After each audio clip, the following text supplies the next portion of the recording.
bá ti rọ̀. Ẹ ti kọrin jáde, orin yín gangan tẹ́ ẹ kọ jáde ti tó interview. Wọ́n sì ń drag yín lórí ìyẹn. Ẹ tún grant interview mi. Ẹ ní rí ẹ̀bà pẹ̀lú nǹkan tẹ́ ẹ ṣe yìí o. Ìjọba Egypt ló mú Joseph jù sọ sẹ́wọ̀n o. Àwọn ló tún fi ṣe prime minister o. Ẹ gbàgbé ìyẹn o, kẹ́ ṣe ohun tuntun o. Wọ́n ti dẹ tàkúté mi ilẹ̀ o. Ṣàlókù tí mo fẹ́ bá sọ̀rọ̀ báyìí. Bọ̀dá mi ní àjọ máa ń sọ̀rọ̀ dáadáa. Bàbá Ijesha. Bàbá Ijesha. Bàbá Ijesha. Ẹ̀mẹ́ta ni mo pè yín o. Ṣé rí ìjì tó já ọmọ tí ò bá pọmọ ó máa sì lẹ́yìn ọmọ ni. Mo fẹ́ bá yín sọ̀rọ̀ láàárọ̀ yìí torí tí mo bá pè yín ní one on one ẹ lè má gba ọ̀rọ̀ mi gbọ́ dáadáa ṣùgbọ́n àwọn olólùfẹ́ yín wọ́n máa lè pè yín pé ṣe gbọ́rọ̀ tí Àrólé sọ àbúrò yín mo jẹ́ adẹ̀jọ́ máa ń sọ̀rọ̀ dáadáa ṣùgbọ́n mi nílò àti pè yín lásìkò yìí mo ní láti bá yín sọ̀rọ̀. Bàbá Ijesha Ọlọ́run ti ràn yín lọ́wọ́ kílẹ̀ tó fẹ́ tó bá lo ẹ̀wọ̀n tó bá kú sẹ́wọ̀n ẹ máa rí sítórì tẹ́ ń sọ yìí sọ ni ohun tó yẹ ká ẹ báyé sọ kọ́lẹ̀ ń báyé sọ yìí o àwọn èèyàn ti jà fún yín nígbà tẹ́ ẹ̀ sí lé kílẹ̀ tó fẹ́ ẹ̀yin tí Ọlọ́run ṣàánú tẹ́ ẹ mórí bọ́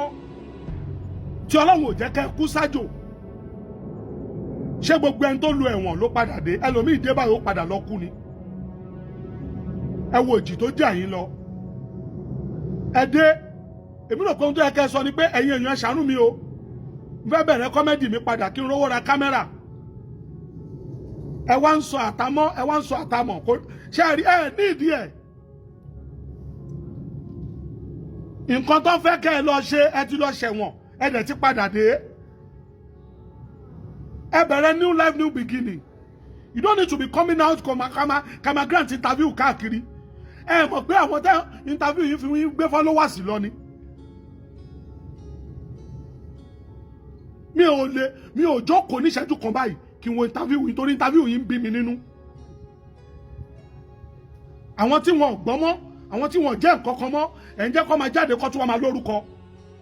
for what stop interview tí mo fẹ́ kẹ́ ṣe nísìn Nigerians help me ẹ̀yin tó yẹ ká ti gbówó lọ tó yẹ káwọn èèyàn ti ra kámẹ́rà fún ẹni kámẹ́rà yín ẹ ti tà á nígbà tí kéèsì yẹn dé gbogbo nǹkan lẹ ti tà ẹ wá sọ pé ẹ dìsíwájì ọmọ ẹ ṣe kinní kan kí ló kọ́ wa pẹ̀lú gbogbo yẹn ẹ gbàgbé ẹ gbogbo èyí tẹ̀ ń sọ yìí kò lè dówó fún yín o ẹ tún wọ̀tà kọ́ta ni o wọ́n tún lè set yín up again tẹ́ ẹ bá ṣọ́ra ẹ kọ ọ̀rọ̀ mi lẹ̀ pẹpẹ mo ti sọ̀rọ̀ yìí wọ́n ti dẹ tàkútẹ́ kan lẹ̀ báyìí tó fẹ́ mú yín wọ́n ti parí iṣẹ́ yẹn àwọn tẹ́ ẹ̀dẹ̀ ń fọ̀rọ̀ lọ lásìkò yìí àwọn ọlọ́mọ kó bá yẹn bí ó ń ṣe wòlíì àríran tó a máa sọ̀rọ̀ public ṣùgbọ́n mo rí eléyìí pé n tó ń plan against yín Ọlọ́run má jẹ́ kó jẹ́ wọ́n fẹ́ lọ tọ́jú yín pamọ́ tán ní gbọ́ yín mọ́ láíláí ẹ jáde ẹ bẹ̀ Nigerians ẹ jọ̀ọ́ ẹ ràn mí lọ́wọ́ dídé tí mo dé yìí nǹkan ò lọ bó ṣe jẹ́ kó lọ mọ́ ẹ wá ń dé ẹ wá ń ṣe interview káàkiri ẹ ń grant interview káàkiri àwọn tó interview yín lè ní ṣọ́wọ́ yín lọ́gbà ẹ̀wọ̀n ni àbọ̀ ọmọ pẹ́ lọ sẹ́wọ̀n nǹkan tó bá wà láàrin àti princess ẹ tí ì sọ nǹkan kan wà láàrin ẹ̀yìn àti princess tẹjọ́ ń fà ẹ dẹ̀ lè sọ yẹn fáwa torí ẹ gbogbo ẹ̀yin adájọ́ akẹ́ tó wà online ẹ kíyèsára ẹ má fi ẹrù yín lẹ̀ gbọ́ tẹni ẹlẹ́ni ṣùgbọ́n bàbá Ìjẹ̀ṣà bọ̀dá mi nìyí ohun tí mo fẹ́ kẹ́ ẹ jáde fún interview tá a máa jáde fún sí ẹ ràn mí lọ́wọ́ ẹ fi past sílẹ̀ forget about your past is what is a waste paper your present is a newspaper forget about your past if you want to move forward ẹ dẹ̀ lẹ́bùn ó lẹ́bùn o tí bàbá Ìjẹ̀ṣà bá ń sọ̀rọ̀ personally ẹ ti fẹ́ rẹ́rìn yó you have the gift ògo ló ń dààmú yín ògo tẹ́ gbèrú yẹn ó ń dààmú yín ẹ má lọ fún interview kankan mọ́ interview tẹ́ bá fẹ́ ṣe fún yín ẹ pariwo ń tèmi fẹ́ kẹ́ ẹ ṣe ni pé ẹ jáde Nigerians ẹ ràn mí lọ́wọ́ mi ò dé ọ́n set mi up ni tó bá set yín up wọ́n ti jẹ bọ́n dẹ̀ set yín up ṣe rí lẹ́kọ̀ọ́ rẹ̀ mi lẹ́kọ̀ọ́ ìmọ̀ sí kọrin kan ó ní àtẹni tí a pa àtẹni tó pa ni àtàwọn tó lówó